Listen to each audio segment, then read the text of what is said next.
Headline sponsored by Abhilashi Group of Institution. Join us to beat the crowd. जल शक्ति मंत्री की अध्यक्षता में हुई कोविड-19 की समीक्षा बैठक। बोले, जिला में अभी तक 32,000 कोरोना संक्रमण के हुए परीक्षण। मंडी को कोरोना मुक्त करने के लिए मिलकर करे प्रयास। जोगिंदरनगर आयुर्वेदा फार्मेसी में जल्द होगा आयुष काढ़े का निर्माण। फार्मेसी के भंडारण में पहुंचा करीब 16,000 क्विंटल माल। काढ़े के 7.5 लाख पैकेट बनाने का रखा गया लक्ष्य। सुंदरनगर शहर में स्वच्छ भारत मिशन की सरेआम उड़ाई जा रही धज्जियां। 50 रुपए बचाने के चक्कर में कुछ लोग सड़क किनारे खुले में फेंक रहे कूड़ा। वहीं भूमिगत कूड़ेदान आम जनता के लिए बने सरदर्द। और ठाकुर द्वारा बरोड टू मिलबा रोड में गुजर रहे ओवरलोड वाहन। क्रैशर के ओवरलोड वाहनों के गुजरने से पुलिया हो रही ध्वस्त हुई पुली के पास बनी दुकान की दीवारों में आई दरारें।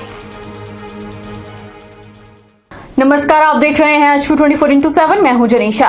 मंडी जिला को कोरोना मुक्त बनाने के लिए विशेष अभियान चलाया गया है, जिसकी शुरुआत प्रदेश के जल शक्ति मंत्री महेंद्र सिंह ने समीक्षा बैठक के दौरान की। मंत्री ने कहा कि अभियान को आंगनबाड़ी वर्कर और आशा वर्करों के माध्यम से ग्राउंड लेवल तक चलाया जाएगा, ताकि सही समय पर कोरोना पॉजिटिव मरीजों की पहचान हो सके और उनका उपचार हो सके। मंडी जिला में कोरोना के लगभग 580 केस एक्टिव हैं और 28 कोरोना पॉजिटिव मरीजों की मौत हुई है। यह जानकारी हिमाचल प्रदेश के जल शक्ति मंत्री महेंद्र सिंह ठाकुर ने मंडी में कोविड-19 को लेकर आयोजित समीक्षा बैठक के दौरान दी।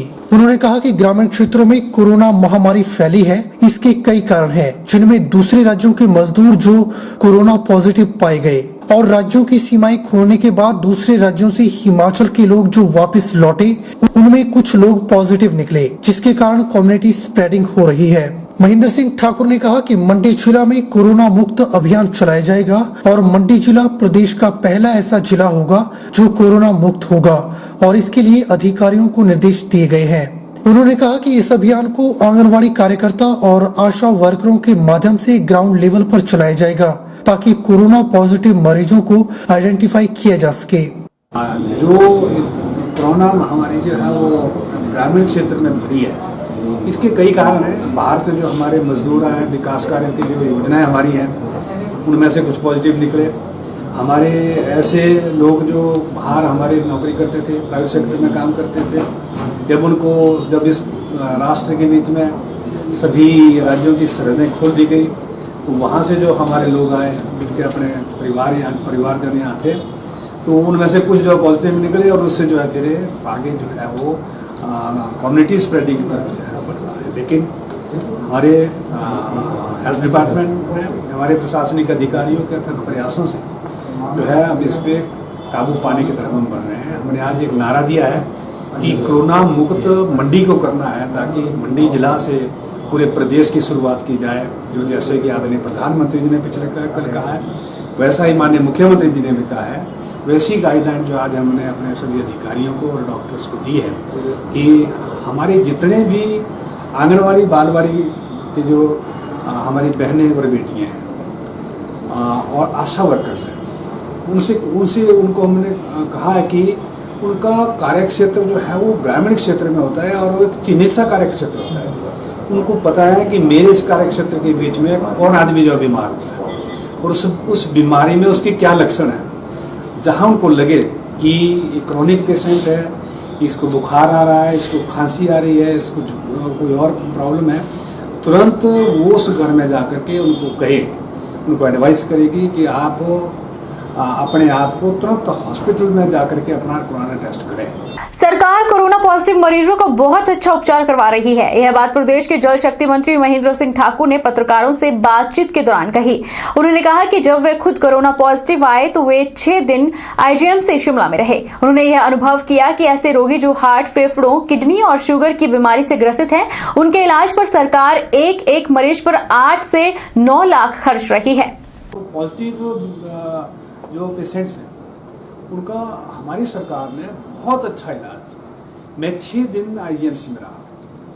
जब कोरोना पॉजिटिव आया, मैं 6 दिन IGMC में रहा और मैंने 6 दिन में एक बात अनुभव की है कि ऐसे रोगी जिनके फेफड़ों की बीमारी है, जिनको हार्ट की प्रॉब्लम है, जिनको किडनी की प्रॉब्लम है, जो शुगर के पेशेंट हैं, डायबिटीज़ के पेशेंट हैं, उन पे प्रदेश सरकार, भारत सरकार एक एक पेशेंट के ऊपर 8 से 9 लाख रुपया खर्च कर रही है।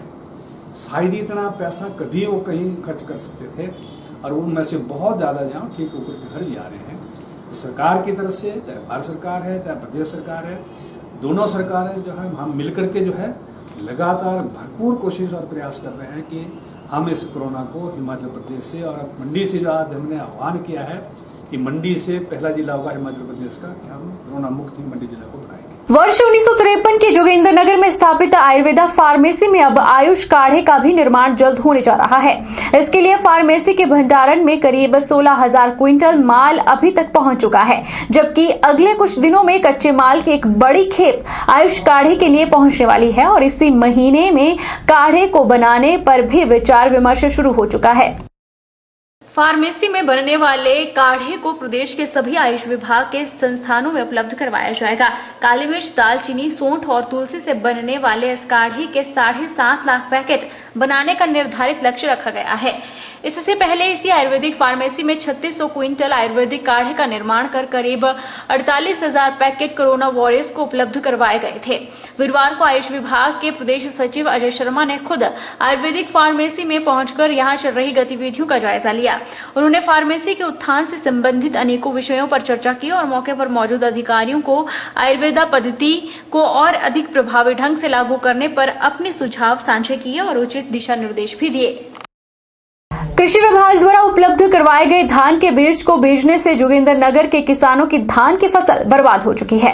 फसल के मुआवजे की मांग पर शुक्रवार को हिमाचल किसान सभा के राज्य उपाध्यक्ष के नेतृत्व में विभिन्न गांवों के प्रभावित किसानों ने कृषि विभाग के जोगिंद्रनगर कार्यालय का घेराव किया और तकनीकी अधिकारी के माध्यम से कृषि मंत्री को और एसडीएम के माध्यम से मुख्यमंत्री को ज्ञापन भेजे। किसान नेता कुशाल भारद्वाज ने कहा कि इस साल धान की रोपाई के लिए मंडी जिला में और खासकर जोगिंद्रनगर उपमंडल में बहुत से किसानों ने कृषि विभाग से बीज खरीदा था, जिसकी उन्होंने अपने खेतों में बिजाई भी की थी। बाद में धान के पौधे रोपने में भी मेहनत की। अच्छी फसल की उम्मीद में बहुत से किसानों ने खाद डालने के साथ साथ खरपतवार हटाने के लिए दवाई का छिड़काव भी किया। इसके अलावा कई किसान परिवारों ने बिजाई के लिए ट्रैक्टर, बैल, औजार और किराए पर लिए। कुछ ने कृषि श्रमिकों को भी मजदूरी पर लगाया, लेकिन किसानों को मेहनत का फल नहीं मिला। धान की फसल एक ऐसी फसल है जो बरसात के महीने में होती है। बरसात में चारों तरफ प्रचुर मात्रा में हरा घास होता है, तो आवारा पशु खेतों की तरफ रुख कम करते हैं और दूसरे जानवर भी इतना नुकसान जो है धान की फसल को नहीं पहुंचाते। खास करके जब बीज कृषि विभाग ने उपलब्ध करवाया, जो किसानों ने खरीदा, उस बीज के कारण जो है ये किसानों की फसल डूब गई है। ये हम इसलिए बोल रहे हैं क्योंकि उन्हीं किसानों ने या उसके पड़ोस के किसान ने अपना परंपरागत बीज बीजा घर से या कहीं और से बीज लिया, तो उसकी फसल लहलाई, अच्छा धान हुआ। लेकिन जिन किसानों ने कृषि विभाग से बीज खरीदा है, उन सब की जो फसल है वो डूब गई है। रोहतांग दर्रे पर पर्यावरण की दृष्टि से बेहद महत्वपूर्ण रोहतांग रोपवे का निर्माण होना है, जिसके बाद सैलानी महज 21 मिनटों में दुनिया के सबसे ऊंचे दर्रों की कतार में शुमार रखने वाले बर्फ से लकदक रोहतांग दर्रे का दीदार कर पाएंगे। इसके बनने के बाद प्रकृति के खूबसूरत नजारों संग साल भर सैलानी रोहतांग दर्रे पर पहुंच सकेंगे। मनाली में जनता की बड़ी तादाद प्रोजेक्ट के न लगने पर विरोध दर्ज कर चुकी है, लेकिन रोहतांग दर्रे पर पर्यावरण के मामले की गंभीरता को देखते हुए एनजीटी ने प्रदेश सरकार को रोहतांग पास तक रोपवे बनाने के आदेश दिए हैं और कहा है कि जल्द से जल्द इस महत्वपूर्ण प्रोजेक्ट को पूरा करने में कंपनी की हर संभव मदद करे। रोहतांग रोपवे के बनने से रोहतांग पास पर पर्यटन व्यवसाय से जुड़े लोगों को रोजगार छीनने के डर सताने लगा है। जहाँ यह प्रोजेक्ट प्रदेश में पर्यटन के क्षेत्र में आकर्षण का केंद्र बनेगा, वहीं रोहतांग रोपवे कंपनी 80% रोजगार हिमाचलियों को देने का दावा कर रही है। प्रोजेक्ट पर विस्तृत तरह से खबरें नहीं आ पाई हैं, लेकिन पहली मर्तबा पूरे फैक्ट्स एंड फिगर्स के साथ मनाली रोहतांग रोपवे कंपनी के एमडी की एक्सक्लूसिव बातचीत में इस रोहतांग रोपवे से जुड़े तमाम सवालों का जवाब दिया गया है।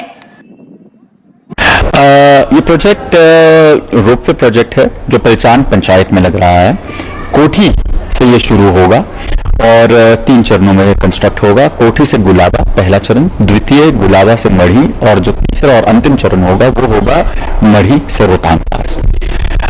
इस प्रोजेक्ट की टोटल कॉस्ट फिलहाल 540 करोड़ है और इसका काम अब ऑन ग्राउंड धरास्थल पे शीघ्र शुरू किया जाएगा। हम सरकार से आग्रह करेंगे और एक अनुमति उनसे लेंगे कि एक अच्छा सा एक मुहूर्त निकाल करके इसका एक पूजन किया जाए, भूमि पूजन किया जाए और इसका काम हम शुरू कर दें। औपचारिकताएं सारी इसकी अब पूरी हो चुकी हैं।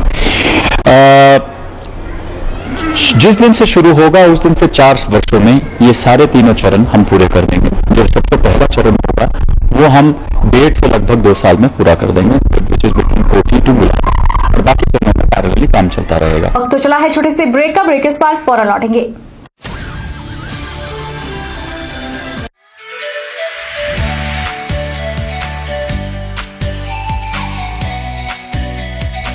Abhilashi Group of Institution, where you can get admission in 2020 and 21 for BTech in Civil, Mechanical, Electrical and Computer Science Engineering, Diploma in Civil, Mechanical and Electrical Engineering, B Pharmacy, B.Ed, D.L.Ed, MSc, Physics, Chemistry, Botany, A&M, G&M, BSc Nursing and Post Basic BSc Nursing courses. For detailed inquiry, please contact Abhilashi Group of Institutions near Shop, Tehsil Balh District Mandi, Himachal Pradesh.